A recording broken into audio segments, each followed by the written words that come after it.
Okay, we are live. Question number 1. All right, who wants to start? All right. Does anyone have the question? I'll start. Okay. Should I or?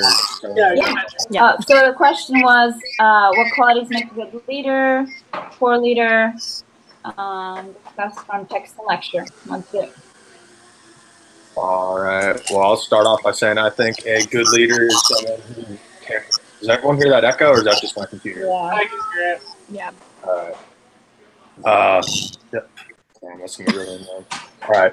So a good leader is someone who cares about their followers and leads in an ethical way and isn't necessarily operating from a narcissistic perspective of trying to get themselves ahead and throwing their subordinates under the bus just to make themselves look good.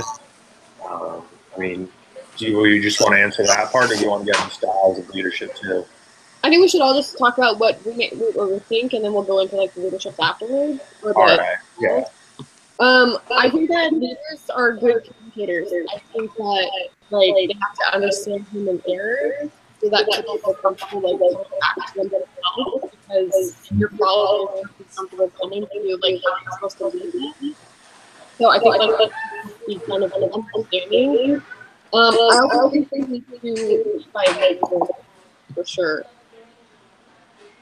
Is everyone hearing her like echoing? Yeah. Yeah. I was gonna say stadium effect.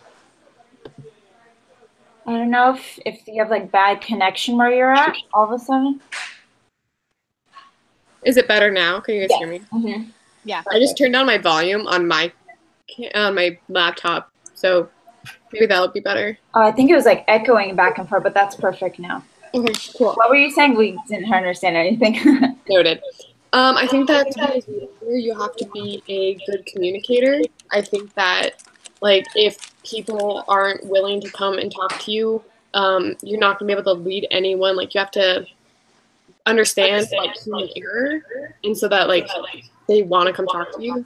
I also think that their willingness to communicate and like create a shared meaning is really important. Like, we all have to understand what the goal is to be able to reach the goal. And so to create that shared meaning with your communication skills is really important in a leader. Agreed. Another big thing for me is like lead by example. Like that is the one thing that drives me crazy. The do as I say, not as I do leaders. Like, I don't think that's okay. I think you really have to put your best foot forward as well in any situation. Right, that kind of approach is like a parent-child approach. Like, they have no reason, just have your dad do it as I say type of thing. But yeah, when you lead by example, you appreciate them more, and you don't mind doing as they say. I'll go next. So when I think of qualities that make a good leader, I think it really depends on the situation, and that will kind of determine, what qualities are best suited to a leader, because obviously the type of qualities needed for, like a corporate leader versus like a teacher are going to be drastically different.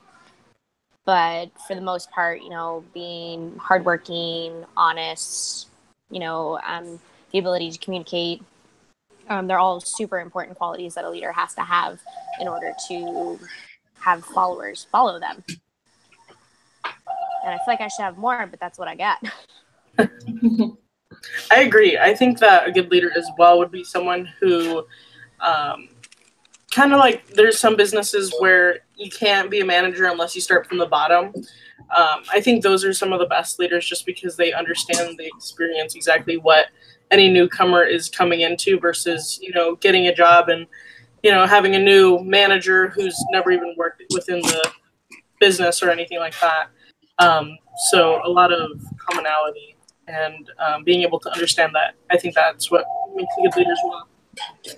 Nicole, I think that's a really good point. Like, I work at Starbucks, and so I started as just a barista, and I've worked my way up to being a shift, and that's kind of changed the way that people want to come to me. It's because I can relate to them. Like, I'm very real with them about, you know, I know exactly where they were at because I was there for so long, and then I worked my way up, and like I think that creates like a whole just like understanding, and like also helps with leadership as well.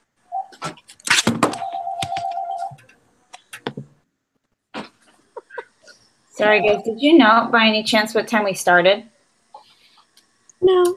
I'm guessing it's been at least like 3-4 minutes. 5. Probably. Yeah. Okay, I'm just gonna make sure we don't go past 10 at this point. So we're just answering what makes a good leader. I'll just say in my notes. My main I'm thing. sorry about this phone. I'm in an office right now in case that. For me, it was ultimately about being other-oriented, and knowing how to work with others, knowing how to, because everyone's so different. There's different types of followers who need different approaches, and knowing how to cater to each and everyone's needs. Like someone might need to be a little bit more authoritative with certain, and others need that I guess freedom to do stuff. So you just need to be really wise and know how to deal with different personalities. It's not black and white. I'm sure it takes a lot of experience to get to that level, which is why I feel like good leaders deserve the right credit. And that leader or that position, it shouldn't be taken lightly. Did everyone? This kind of goes into next week's, but I think it really touches on what you just said too. Is like the whole referent power thing, where like it takes time and reputation to get people to like want to be that for you and like know exactly where you need to be with certain people. And I think that just if you can create those relationships with people where you have an understanding of what they need, it'll make you a better leader. And part of that just takes time. Yeah, I think that's a really good point. Mm-hmm. I think another good quality and something for a good leader would be to understand how to communicate non-verbally. Just because not everyone is going to come forward and talk to their manager or anything like that and say, you know, what their issues are or anything like that. So to be able to read people, I think that's also a good quality for a good leader. Was that being emotionally sensitive? The book mentioned? Was that what it was? I remember it saying something about that. But yeah, basically I think it was about knowing how to read people well. Mm-hmm.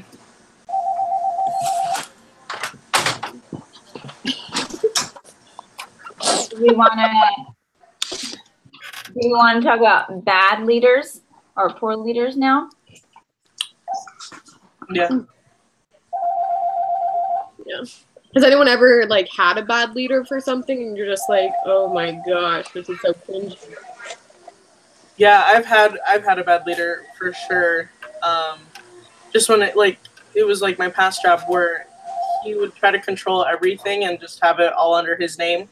And so we'd have teams working on, you know, stuff and projects to present for corporate. And if he didn't like it, even though if it was a good idea, he would like knock it down, and then, you know, he would try to make bad ideas seem good, and it was awful. But yeah, definitely a very selfish person, unfortunately. Yeah. My Starbucks manager, I personally really appreciated him. I mean, he wasn't perfect, but a lot of people hated him. But I appreciated him for certain qualities. He was definitely the type that was like, just do this because I said so. He never really gave reasons, even though he got the numbers for our store. He was generally nice, but on the floor, especially during rush hour, like we were scared of him. So I felt like he just needed to be a little bit more kinder, because he scared the heck out of everyone. I had an authoritative boss one time, and I actually kind of appreciated the fact that, I mean, yeah, he was kind of telling everyone what to do and not really like being the most democratic about it. But at least when things were hectic, like Anna was just saying, they did at least take on all the responsibility and tell everyone what to do. And I thought that kind of relieved a lot of stress because you're just doing what you're told at that point. And like it is kind of an uncomfortable situation because I don't want to make the wrong choice. But I mean, if your leader is willing to be authoritative, like all the time, and yeah, that's annoying. At least I appreciated that he was still standing up and like taking charge in bad situations, as opposed to just telling us what to do when it was like 8 a.m. and nothing was going on. So I respected that. All right, we're at 5 minutes.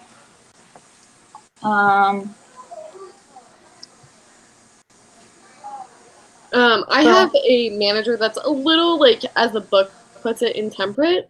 And that one's the type of leader that lacks, like, self-control and just unwilling to, like, intervene. And that's really rough, because then I feel like the responsibility trickles down, and I feel like I have to because she's supposed to be my leader, and I'm supposed to be leading my subordinates, basically, and I just feel like it's not a good example, and that's one of my, like, big, like, leadership qualities is, like, I want you to lead by example, but, like, she's so unwilling to do things, and then it like leaves a problem, and then it's just, that's rough. And so I think that's like one of the things, like, between selfishness and then being intemperate, like, those are really rough to, like, be a follower under.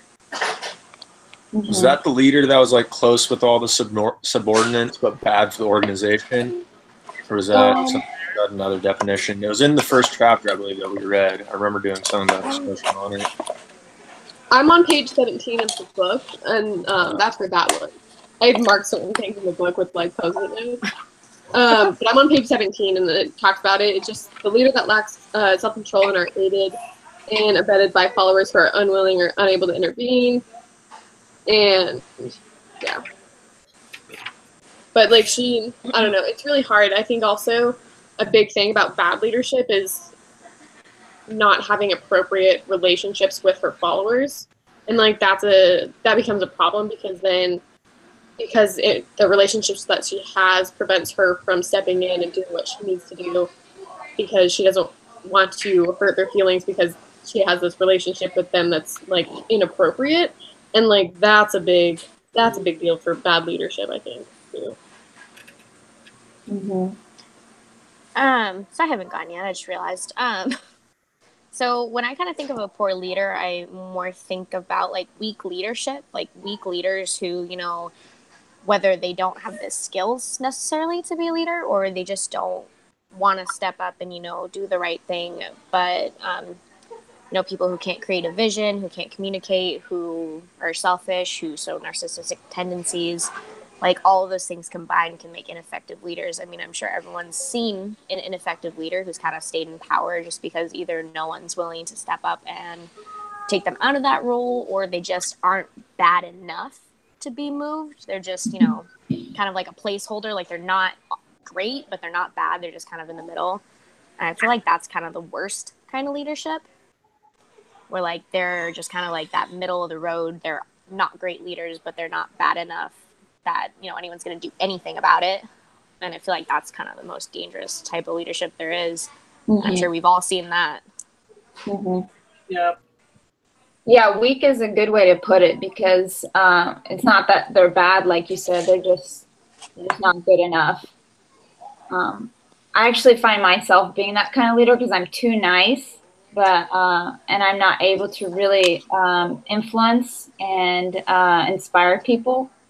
So yeah, I'm working on that. I got a confession to make. I'm in that same exact boat. Like, high school football, they made me a captain, and I was, like, supposed to be hard on people. It was supposed to be one of those things, like, make you take it more seriously and live up to. I don't think I did live up to the captain title, because I just couldn't call out, like, my friends for not practicing hard enough, and, like, I don't know, I just feel bad. It's just, like, it's kind of soft sometimes. Big heart. Not that they're not trying. I just don't think they're that smart. Taking a class like this is really cool, because it's already been, like, a good learning experience. I love it. You were saying something, sir? I know what Google Hangouts is now.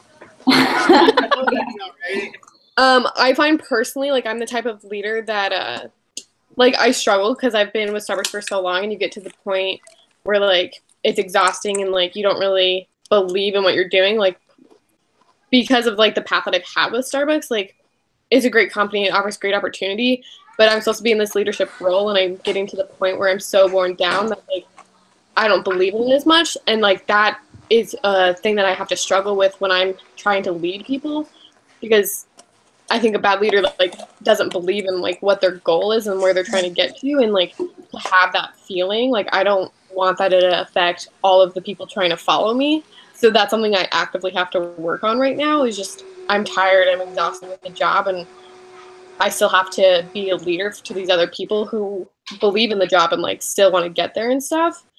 And that's something that I struggle with personally. Like that's my biggest downfall of the leading right now. Yeah. So you yourself need to be inspired, basically. Yeah. Like the person who's supposed to be leading me is wearing me down and instead of inspiring me, and I don't want to have that effect on my people. So that's just something that like is hard, and but like it's my biggest downfall as a leader, I think, is just getting lost in the like goal and not feeling inspired. Absolutely. Mm-hmm. No, that's I feel that, Sonia. Oh, I'm sorry. Go ahead. Oh, I was just gonna tell her like that's where I got with Starbucks. I was actually an ASM before I quit.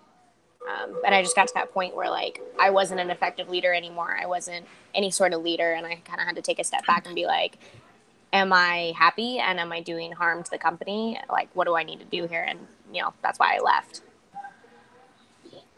We're at almost 12 minutes now. That like flew by. So I guess we'll stop this discussion now. Yeah. Cool. Yeah. Okay. Sounds good.